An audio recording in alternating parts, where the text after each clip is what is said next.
myself B.S. Mandora, Associate Professor, Department of Mathematics, Meera girls college Udaipur. हम sequence को और आगे बढ़ाते हैं।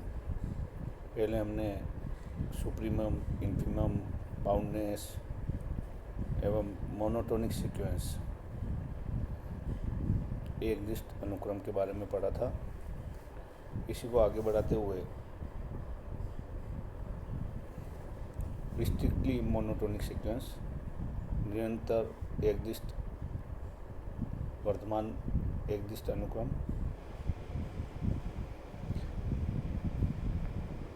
if a sequence xn is strictly monotonically increasing or monotonically decreasing, then xn is called strictly monotonic sequence। कहा गया कि यदि xn निरंतर एकदिष्ट वर्धमान हो या निरंतर एकदिष्ट ह्रासमान हो तो ऐसी अनुक्रम क्या कहलाएगी? एकदिष्ट अनुक्रम, निरंतर एकदिष्ट अनुक्रम कहलाती है। तो हमने कहा कि एकदिष्ट वर्धमान हो तो मोनोटोनिकली इंक्रीजिंग सीक्वेंस के बारे में। If a sequence xn, in a sequence xn, if xn plus 1 is greater than equal to xn for every n belongs to n, यानी x1 is less than equal to x2, less than equal to x3, less than equal to dash dash dash, less than equal to xn, less than equal to xn plus 1, less than equal to dash dash dash, then xn is called monotonic increasing sequence। क्या meaning है इसका? क्या मतलब है? अनुक्रम के पद जो है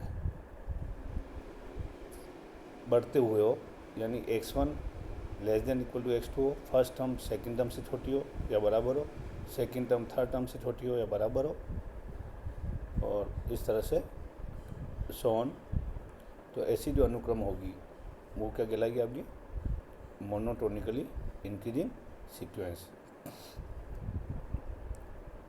यानी अनुक्रम में यदि xn plus 1 greater than equal to xn for every n belongs to n, तो इस तरह की जो अनुक्रम होगी वो एकदिष्ट वर्तमान अनुक्रम कहलाती है। स्ट्रिक्टली मोनोटोनिकली इंक्रीजिंग सीक्वेंस, एक वर्ड इसके साथ और ऐड किया, स्ट्रिक्टली। स्ट्रिक्टली का मतलब ये है कि आपका जो इक्वल टू आप लगा रहे हो वो इक्वल टू नहीं लगेगा। In a sequence xn, if xn plus 1, if xn plus 1 greater than xn for every n belongs to n, then xn is called strictly increasing sequence। इसका example xn equal to n upon n plus 1। What is the value of x1 when you put n equal to 1? 1 by 2, 1 upon 1 plus 1 यानी 1 by 2। when you put n equal to 2, 2 upon 2 plus 1 and 2 by 3। when you put n equal to 3, 3 upon 4, तो 1 by 2, 2 by 3, 3 by 4। means first term 1 by 2 is less than 2 by 3, 2 by 3 is less than 3 by 4, 3 by 4 is less than 4 by 5, 4 by 5 is less than 5 by 6। तो ये जो अनुक्रम है वो आपकी किस तरह की अनुक्रम है?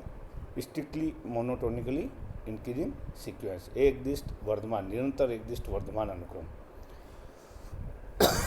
देन मोनोटोनिकली डिक्रीजिंग सीक्वेंस, ह्रास, monotonically decreasing sequence in a sequence xn if xn plus 1 is less than equal to xn। Increasing में क्या था? xn plus 1 greater than equal to xn। यहाँ पर डिक्रीजिंग में क्या है? xn plus 1 less than equal to xn for every n belongs to n, मीन्स x1 greater than equal to x2, x2 greater than equal to x3, greater than equal to x4 and so on. यानी first term second term से बड़ी या बराबर है, second term third term से बड़ी या बराबर है, यानी फर्स्ट टर्म जो है वो लार्जेस्ट है, देन नेक्स्ट टर्म्स आपकी डिक्रीज होती जा रही है, then action is called monotonically decreasing sequence. यानी यदि अनुक्रम में xn + 1 less than equal to x n for every n belongs to n, अर्थात x1 greater than equal to x2 greater than equal to x3 greater than equal to greater than equal to xn greater than equal to xn + 1 greater than, तो xn जो है exist आसमान अनुक्रम कहलाती है। Same strictly यहाँ पर भी आपके इक्वल टू हट जाएगा, यानी xn + 1 less than equal to xn, then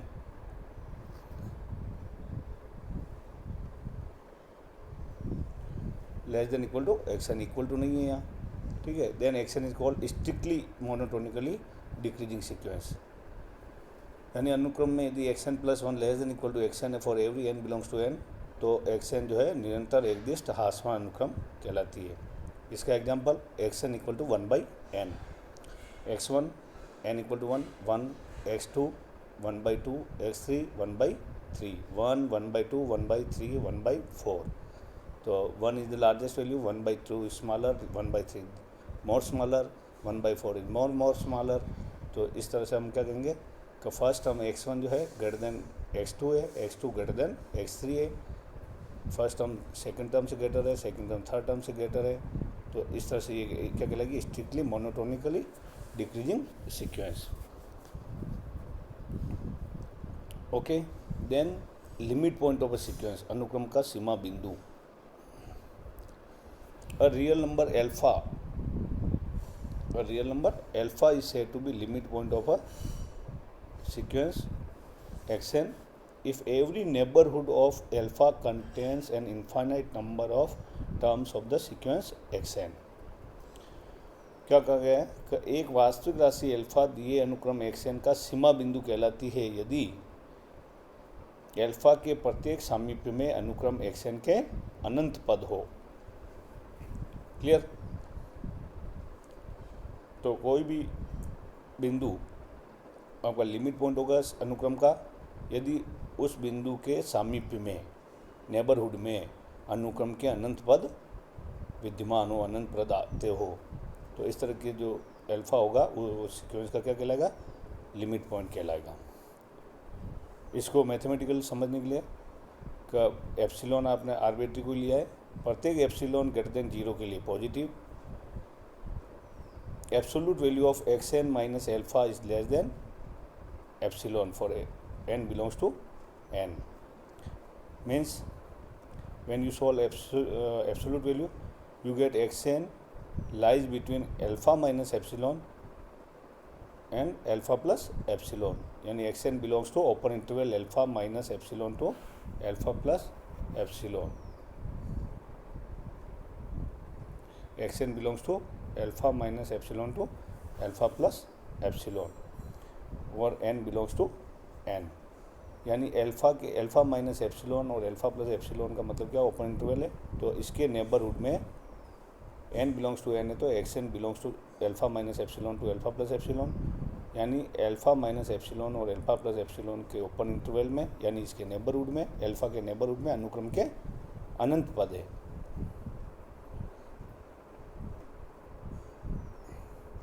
इस लिमिट पॉइंट को हम क्या कहते हैं, क्लस्टर पॉइंट भी कहते हैं या एक्यूमुलेशन पॉइंट भी कहा जाता है।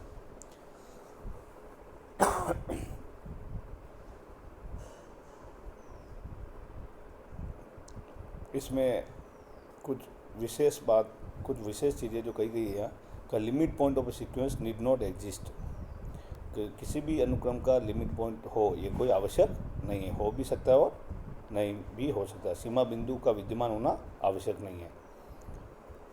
फिर दूसरा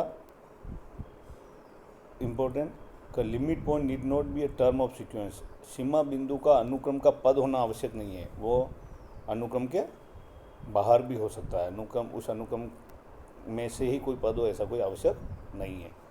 जैसे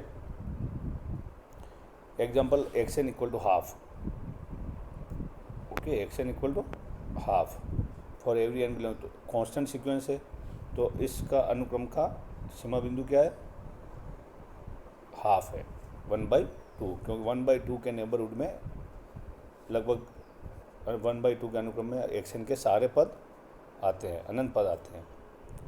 अनुक्रम सेकंड, अनुक्रम 1/n का सीमा बिंदु 0 है, जो स्वयं अनुक्रम का पद नहीं है, स्वयं अनुक्रम का पद नहीं है, जबकि 0 के नेबरहुड में अनुक्रम के अनंत पद विद्यमान है।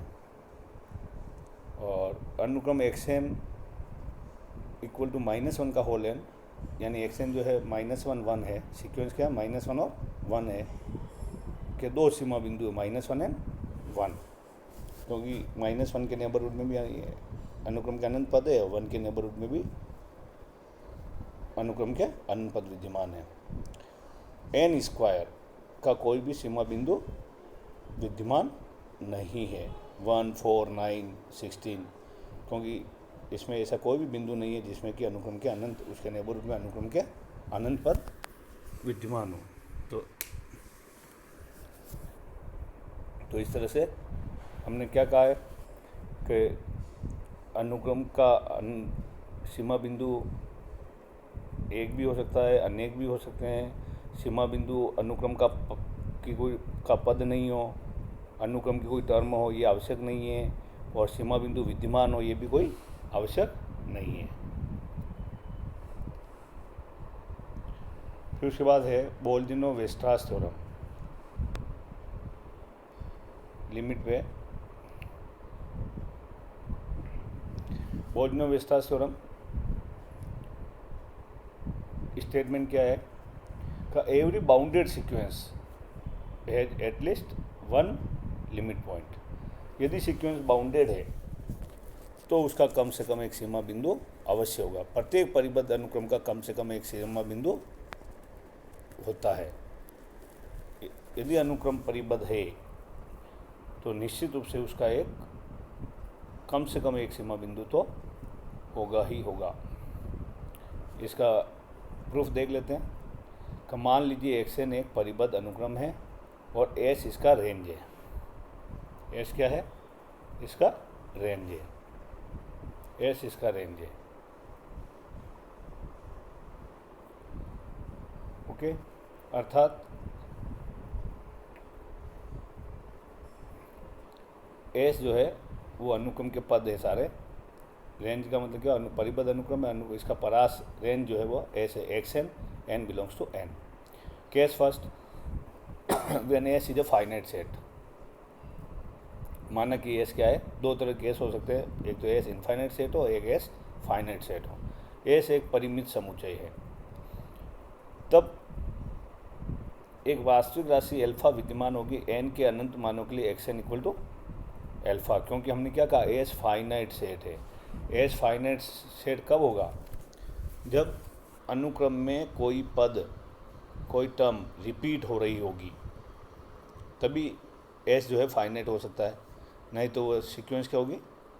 एस क्या होगा? इनफाइनाइट होगा। तो कोई जैसे -1 का होल एन है, तो एक्स एन इक्वल टू क्या है? -1 का होल एन। तो x1 1, x1 -1, x2 1, x3 -1, तो इसका रेंज क्या है? -1 एंड 1। तो रेंज फाइनाइट है, -1 एंड 1। क्यों फाइनाइट है? बिकॉज सीक्वेंस जो है रिपीट हो रही है, -1 रिपीट हो रहा है, 1 रिपीट हो रहा है। तो जब तक कोई नंबर रिपीट होता है, कोई टर्म रिपीट होगी, तब ही एस जो है फाइनाइट होगा। तो इसका मतलब क्या होगा? एक वास्तविक राशि एल्फा विद्यमान होगी कि एन के अनंत मानों के लिए एक्स एन इक्वल टू क्या होगा? एल्फा। यही मैंने कहा अभी आपको, क्या बताया कि एक टर्म ऐसी होगी जो रिपीट होगी बार बार। X n equal to alpha, n belongs to n. इसका मतलब क्या हो गया? रिपीट हो रही, तो इसका मतलब एल्फा के नेबरहुड में एक्स एन के अनंत मान है, यानी x n equal to alpha belongs to alpha minus epsilon alpha plus epsilon n के अनंत मानों के लिए, यानी एक्स एन का सीमा बिंदु क्या हो गया? एल्फा हो गया। Okay. Second case, when S is a infinite set, जब एस एक अपरिमित समुच्चय है। ओके, जैसे 1/n, ये एक अपरिमित समुच्चय, 1, 1/2, 1/3, 1/4। चूँकि एक्स एन परिबद्ध है तो इसका रेंज भी परिबद्ध होगा, क्योंकि है तो इसमें रेंज में क्या है? एस में क्या है? अनुक्रम के पद ही है। क्योंकि एक्स एन बाउंडेड है तो एस भी बाउंडेड है। तो सेट थ्योरी से जब एस अपरिमित है, परिबद्ध समुच्चय है, ठीक है, इनफाइनाइट एंड बाउंडेड सेट, तो समुच्चय के लिए जो बोलना विस्तार से हमने पहले पढ़ रखी है, उसमें कम से कम एक सीमा बिंदु अल्फा है। ठीक है, तो चाहे आपका एस फाइनाइट हो चाहे एस इनफाइनाइट हो, एस फाइनाइट है तो एक पद रिपीट होगा, वही सीमा बिंदु होगा, और एस इनफाइनाइट सेट है तो उस केस में बोलने सेट थ्योरी के लिए बोल्टनो वेस्टास थ्योरम जो कह रही है कि कोई भी जो सेट है वो बाउंडेड है और इनफाइनाइट है तो उसका एक सीमा बिंदु अवश्य होता है। मीन्स तो अल्फा में उस अनुक्रम के नेबरहुड में अनुक्रम के अनंत पद विद्यमान है। लेकिन इसका विलोम कन्वर्सली यानी विलोम सत्य होना आवश्यक नहीं है कि कोई सीक्वेंस का यदि लिमिट पॉइंट है तो वो बाउंडेड होगी, ऐसा कोई आवश्यक नहीं है। जैसे 1, 2, 1, 4, 1, 8, 1, 16 की सीमा बिंदु 1 है, ओके, क्योंकि 1 रिपीट हो रहा है, 1 के नेबरहुड में अनंत पद विद्यमान है, लेकिन यह सीक्वेंस बाउंडेड नहीं है। ठीक है, सीक्वेंस बाउंडेड नहीं है ना, इट गोज टू इनफाइनाइट। 1, 2, 4 परास में क्या क्या आगे, एस में क्या क्या एलिमेंट आगे, 1, 2, 4, 8, 16, 1 रिपीटिंग है तो सीमा बिंदु तो 1 हो गया, लेकिन यह जो है बाउंडेड नहीं है। ओके, जबकि नीचे की ओर से बाउंडेड है ये, वो है 1, लेकिन बाउंडेड होने के लिए क्या, दोनों साइड से, नीचे की ओर से और ऊपर की ओर से परिबद्ध होना आवश्यक है। Okay,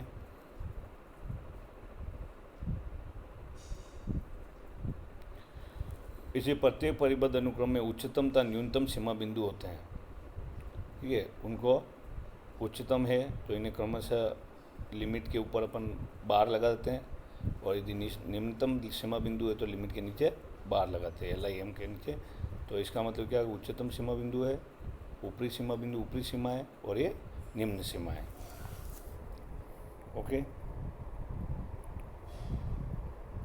thank you for listening.